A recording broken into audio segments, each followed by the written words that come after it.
Now, tonight's broadcast of Suspense is a little bit different. We're going back to show number 648. It was originally aired on May 1st, 1956, and the title is The Waxwork. It starred William Conrad. It was adapted for Suspense by Mel Dinelli from 1931 short story by Alfred Barraz. It was produced and directed by Anthony Ellis. The music tonight was by Lucien Moraweck and conducted by Wilbur Hatch on the original broadcast. Now, we don't have the original broadcast in our collection, but what we do have is a recreation of this show done for a series called Good Evening. It was a Saturday night series done out of Minnesota during a hiatus in the career of a Prairie Home Companion, hosted by Noah Adams. Returning to recreate the role and story from the 1956 broadcast was William Conrad. So the show was recorded in 1988 in December and is The Waxworks. It's tonight's episode of radio's outstanding Theater of Thrills, the 1988 recreation of a May 1st, 1956 show, Show 648, The Waxwork. A reporter gets the honors of spending the night in a wax museum. It's a solo performance by William Conrad on Suspense.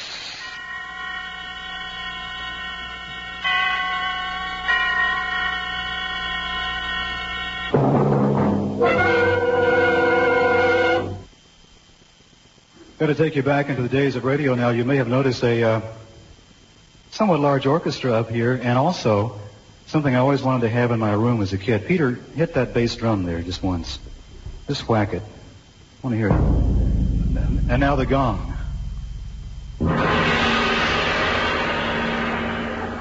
Ooh. We're going to present a recreation of a CBS radio Suspense broadcast that was on the air 32 years ago with the same actor who performed it then. It lasts 28 or 29 minutes, depending on his mood.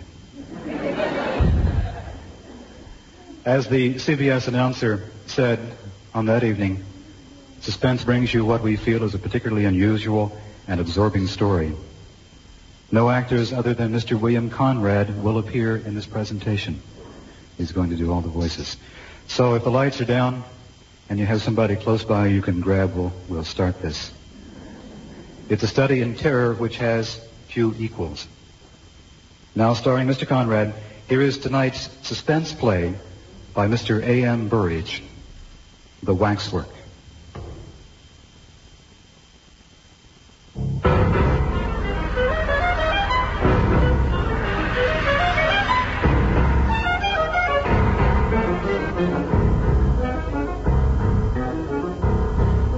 While the uniformed attendants of Mariner's Waxworks were ushering the last stragglers through the great glass-paneled double doors, the manager sat in his office interviewing Raymond Houston. The manager was speaking. Oh, there's nothing new in your request, sir. In fact, we refused it to many different people, mostly young bloods who try to make bets, about 3 times a week, I should say. We have nothing to gain and something to lose by letting people spend the night in our murderer's den. And if I allowed it and some young idiot lost his senses, what would be my position, huh? But your being a journalist somewhat alters the case. Houston smiled. I suppose you mean that journalists have no senses to lose. No, not that, of course. But one imagines them to be responsible people. Besides, we have something to gain here. Publicity and advertisement. Yes, exactly, said Houston. And there I thought we might come to terms. The manager smiled. Oh, I know what's coming. You want to be paid twice, do you? You know, it used to be said years ago that Madame Tussaud would give a man 100 pounds for sleeping alone in the Chamber of Horrors. Well, I hope you don't think that we've made any such offer. What is your paper, Mr. Houston? Well, I'm freelancing at present, sir. Working on space for several papers. However, I would find no difficulty in getting the story printed, I'm sure. The Morning Echo would use it like a shot. A night with Mariner's murderers. No life paper could turn it down. Yes. How do you propose to treat it? Well, I shall make it gruesome, of course, sir. gruesome with just a saving touch of humor. The manager nodded and offered Houston his cigarette case. Very well, Mr. Houston. You get your story printed in the Morning Echo, and there'll be a 5-pound note waiting for you when you care to come and call for it. But first of all, you must realize that it's no small ordeal that you're proposing to undertake. I'd like to be quite sure about you, and I'd like you to be quite sure about yourself. I own I shouldn't care to take it on. I should hate having to sleep down there alone among them. Why? Asked Houston. Oh, I don't know. Any reason is really nothing at all. I just don't believe in ghosts, that's all. And if I did, I should expect them to haunt the scene of their crimes or where their bodies are laid instead of a cellar which happens to contain their waxwork effigies. It's just that I couldn't sit alone among them all night, where they're seeming to stare at me the way they do. After all, they represent the lowest and the most appalling types of humanity. The whole atmosphere of the place is unpleasant. And if you're susceptible to atmosphere, sir, I warn you that you're in for a very uncomfortable night. Houston had known that from the moment when the idea first occurred to him. His soul sickened at the prospect, but he had a wife and a family to keep, so here was a chance not to be missed, with price of a special story in the Echo and a 5-pound note. Besides, if he wrote the story well, it might lead to an offer of regular employment. The manager smiled at him and rose. Well, I think the last of the people must have gone by now. Oh, there is one condition I'm afraid I must impose upon you, sir. I must ask you not to smoke. We had a fire scare down on the murderer's den this evening. I don't know who gave the alarm, but whoever it was a false one. Fortunately, there were very few people down there at the time, or there might have been a panic. Now, if you're ready, we'll make a move.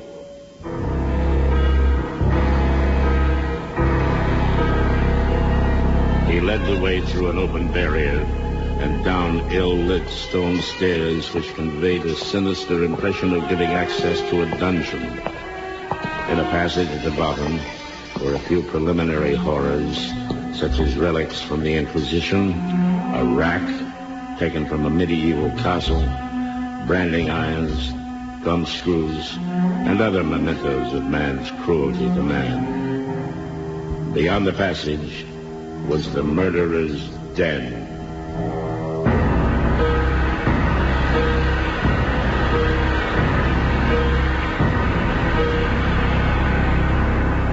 It was a room of irregular shape with a vaulted roof and dimly lit by electric lights burning behind inverted bowls of frosted glass. It was by design an eerie and uncomfortable chamber. A chamber whose atmosphere invited its visitors to speak in whispers. The waxwork murderers stood on their low pedestals with numbered tickets at their feet. Recent notorieties rubbed dusty shoulders with the old favorites. Hertel, the murderer of Weir, stood as if frozen in the act of making a shop window gesture to young Bywaters. And there was Lefroy, the poor half-baked little snob who killed for the gain so that he could ape the gentleman. Within 5 yards of him sat Mrs. Thompson, that erotic romanticist hanged to propitiate British middle-class matronhood. Charles Peace, the only member of the vile company who looked uncompromisingly and entirely evil, sneered across the gangway at Norman Thorne. Brown and Kennedy, the two most recent additions, stood between Mrs. Dyer and Patrick Mahan. The manager walking around with Houston pointed out several of the more interesting of the unholy notabilities. And that's Crippen. I expect you recognize him. Insignificant little beast who looks as if he couldn't tread on a worm. And that's Armstrong. Looks like a decent, harmless country gentleman, doesn't he? And that's old Vaquier. Can't miss him, of course, because of his beard. And this one... Who's that? Houston asked in a whisper. Yeah. Come here, my boy. Have a look at him. This is our star turn. He's the only one of the bunch who hasn't been hanged. The figure which Houston had indicated was that of a small, slight man, not much more than 5 feet in height. It wore little wax mustaches, large spectacles, and a caped coat. There was something so exaggeratedly French in its appearance that it reminded Houston of a stage caricature. He could not have said precisely why the mild-looking face seemed to him so repellent, but he already had recoiled a step, and even in the manager's company it cost him an effort to look again. "But who is he?" he asked. That, said the manager, is Dr. Baudette.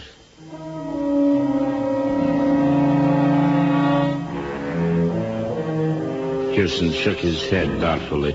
I think I've heard the name, but I forget in connection with what. The manager smiled. You'd remember better if you were a Frenchman, my boy. You know, for some long while, that man was the terror of Paris. He carried on his work of healing by day and of throat-cutting by night. He killed for the sheer devilish pleasure that it gave him to kill, and always in the same way, with a razor. After his last crime, he left a clue behind him, which set the police upon his track. But they were much too clever for them. When he realized that the coils were closing about him, he mysteriously disappeared. And ever since, the police of every civilized country has been looking for him. There's no doubt that he managed to make way with himself, and by some means which has prevented his body coming to light. 1 or 2 crimes of a similar nature have taken place since his disappearance, but he is believed almost for certain to be dead, and the experts believe these recrudescences to be the work of an imitator. It's queer, isn't it, Mr. Houston, how every notorious murderer has imitators? Houston shuddered and fidgeted with his feet. I don't like him at all. What eyes he has. Yes. This figure's a little masterpiece.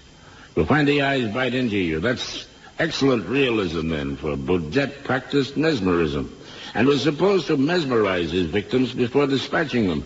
And indeed, had he not done so, it's impossible to see how small a man could have done this ghastly work. There were never any signs of a struggle. Yes, what's the matter?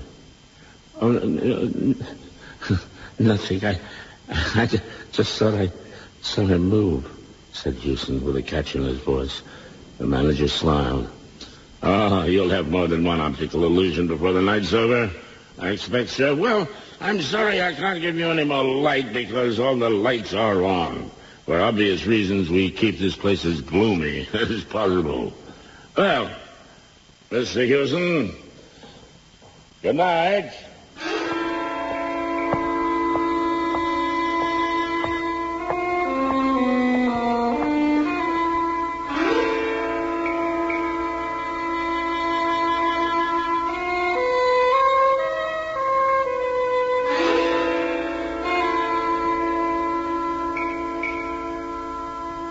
Houston wheeled his swivel chair, a heavy one upholstered in plush, a little way on the central gangway, and deliberately turned it so that its back was toward the effigy of Dr. Baudette. For some undefined reason, he liked Dr. Baudette and his companions. Busying himself with arranging the chair, he was almost lighthearted. But when the manager's footfalls had died away and a deep hush stole over the chamber, he realized that he had no slight ordeal before him. The dim, unwavering light fell on the rows of figures which were so uncannily like human beings that the silence and the stillness seemed unnatural and even ghastly.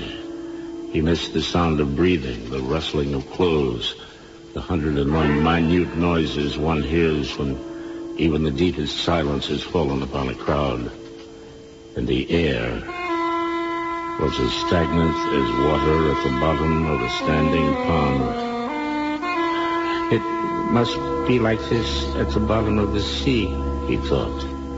He faced the sinister figures boldly enough. They were only waxworks. So long as he let that thought dominate all others, he promised himself that all would be well.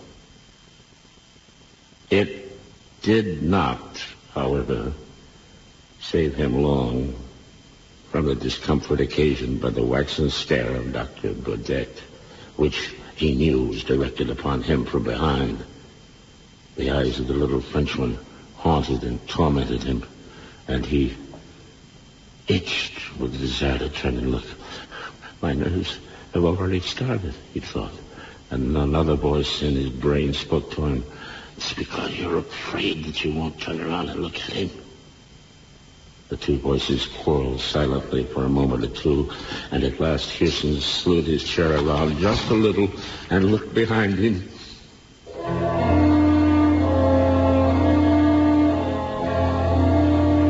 Among the many figures standing in stiff, unnatural poses, the effigy of the dreadful little doctor stood out with a queer prominence, perhaps because a steady beam of light beat straight down upon it.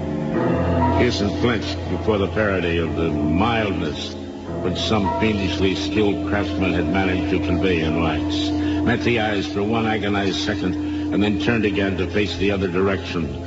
He's only a waxwork like the rest of you, Hewson muttered defiantly. You're all only waxworks. They were only waxworks, yes. But waxworks don't move. Not that he had seen the least movement anywhere, but it struck him that in a moment or two, while he had looked behind him, there had been the least subtle change in the grouping in the figures in front. Crippen, for example, seemed to have turned at least 1 degree to the left, or, thought Hewson, perhaps the illusion was due to the fact that he had not slewed his chair back into its exact original position. Oh, but there were Brown and Kennedy, too. Surely one of them had moved his hands. Hewson held his breath for a moment, and then he drew his courage back to him as a man lifts a weight. He took a notebook from his pocket and wrote quickly, memo. Deathly silence, unearthly stillness of figures, like being at the bottom of the sea. Hypnotic eyes, Dr. Baudet. Figures seem to move when not being watched. He closed the book suddenly over his fingers and looked around quickly and awfully over his right shoulder. He had neither seen nor heard a movement, but it was as if some sixth sense had told him to be aware of one. He looked straight into the vapid countenance of Leroy. It smiled vacantly back as if to say, it wasn't I. No, of course it wasn't he, or any of them. It was his own nerves. Or was it? Then why all that silent unrest about him? A subtle something in the air which did not quite break the silence and happened whichever way he looked, just beyond the boundaries of his vision. He swung around quickly to encounter the mild but baleful stare of Dr. Baudet, and then without warning he jerked his head back to stare straight at Crippen. He'd nearly caught Crippen that time. You better be careful, Crippen, and all the rest of you. If I do see one of you move, I'll smash you to pieces. Do you hear?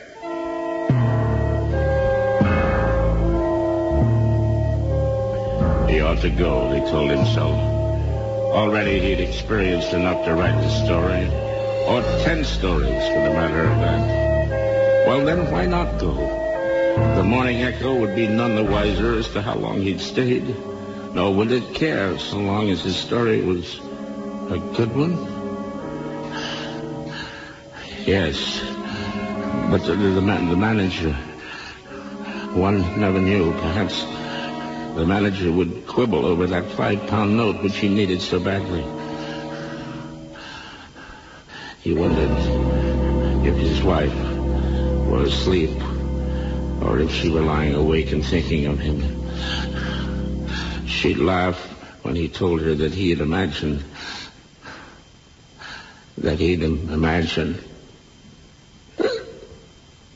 This was a little too much.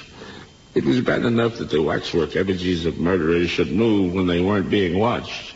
But it was intolerable that they should breathe. Somebody was breathing. Or was it his own breath, which sounded to him as if it came from a distance?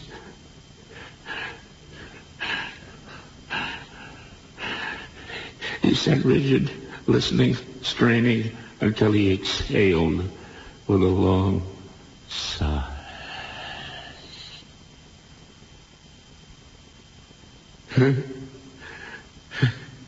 It was his own breath after all. Or if not, something had divined that he was listening and had ceased breathing simultaneously. Houston jerked his head swiftly around and looked all about him out of haggard and hunted eyes. Everywhere his gaze encountered the vacant, waxen faces, and everywhere he felt that just by some least fraction of a second he had missed seeing a movement of a hand or a foot, a silent opening, a compression of lips, a flicker of eyelids, a look of human intelligence now smoothed out. They were all like naughty children in a classroom, whispering, fidgeting, laughing behind their teacher's back, but blandly innocent when his gaze was turned on them. No, this would not do.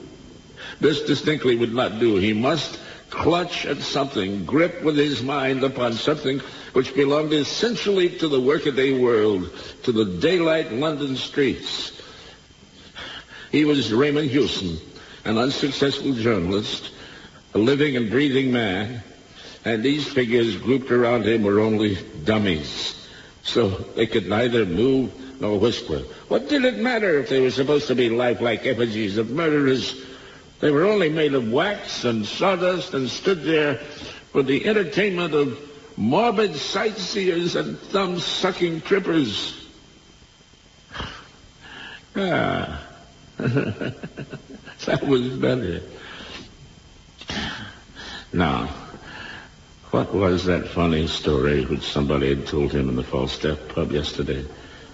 Yes. He recalled part of it, but not all. The glaze of Dr. Burdett urged, challenged, and finally compelled him to turn.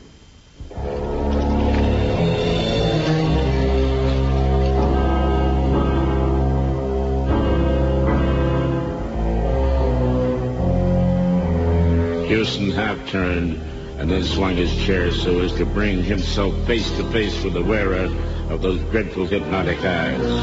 His own eyes were dilated, and his mouth, at first set in a grin of terror, lifted at the corners of a snarl. And then Houston spoke and woke 100 sinister echoes. You moved! Damn you, you moved! I saw you! You moved!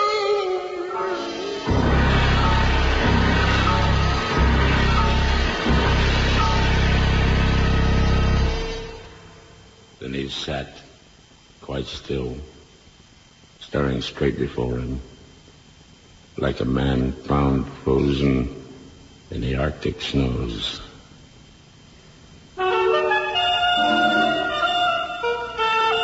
Dr. Burdett's movements were leisurely. He stepped off his pedestal with the mincing care of a lady alighting from a bus. The platform stood about 2 feet from the ground, and above the edge of it, a plush-covered rope hung in arc-like curves. Dr. Burdett lifted up the rope until it formed an arch for him to pass under, stepped off the platform, and sat down on the edge facing Houston. And then he nodded and smiled and said, Bonsoir. Monsieur Houston, you parle français? No? Oh, well, it does not matter. Good evening. I need hardly tell you that not until I heard the conversation between you and the worthy manager of this establishment did I suspect that I should have the pleasure of a companion here for the night. Oh, you cannot move or speak without my bidding, but you can hear me perfectly well. Something tells me that you are, shall I say, nervous. My dear sir, I have no illusions. I am not one of those contemptible effigies miraculously come to life. I am Dr. Budet himself. He paused, coughed, shifted his legs. Pardon me, but I am just a little bit stiff. Please, let me explain. Circumstances with which I need not fatigue you have made it desirable that I should live in England. I was close to this building this evening when I saw a policeman regarding me. I thought a little too curiously. I guessed that he intended to follow and perhaps ask me embarrassing questions. So I mingled with the crowd and came in here. I bought my admission to the chamber in which we now meet, and an inspiration showed me a certain means of escape. I raised a cry of fire, and when all the fools had rushed to the stairs, I stripped my effigy of the caped coat which you behold me wearing, donned it, hid my effigy under the platform in the back, and took its place on the pedestal. The manager's description of me, which I had the embarrassment of being compelled to overhear, was biased but not altogether inaccurate. Clearly, I am not dead, although it is as well that the world think otherwise, no? His account of my hobby, which I have indulged in for years, though the necessity of less frequently of late, was in the main true. For you see, the world is divided between collectors and non-collectors. With the non-collectors, we are not concerned, eh? The collectors collect anything according to their individual tastes, from money to cigarette cards, from Mars to matchboxes. I collect throats.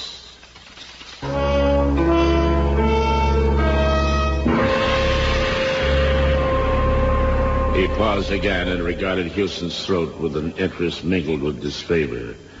I am obliged to the chance which brought us together tonight.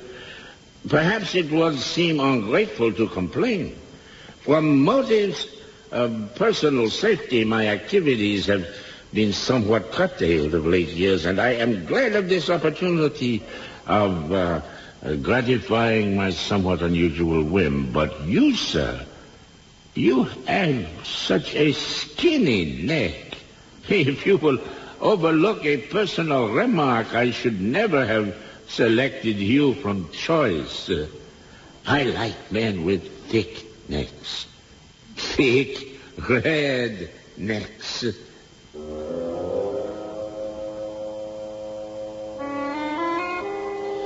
He fumbled in an inside pocket and took out something which he tested against a wet forefinger, and then proceeded to pass gently to and fro across the palm of his left hand. This is a little French razor. The blade, you will observe, is very narrow. They do not cut very deep, but deep enough. In one just little moment you will see for yourself, no? And now I shall ask you the little civil question of all polite barbers. Does the razor suit you, sir?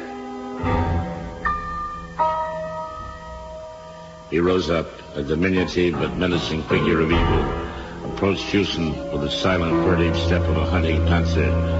You will have the goodness to raise your chin just a little bit, huh? Oh, thank you.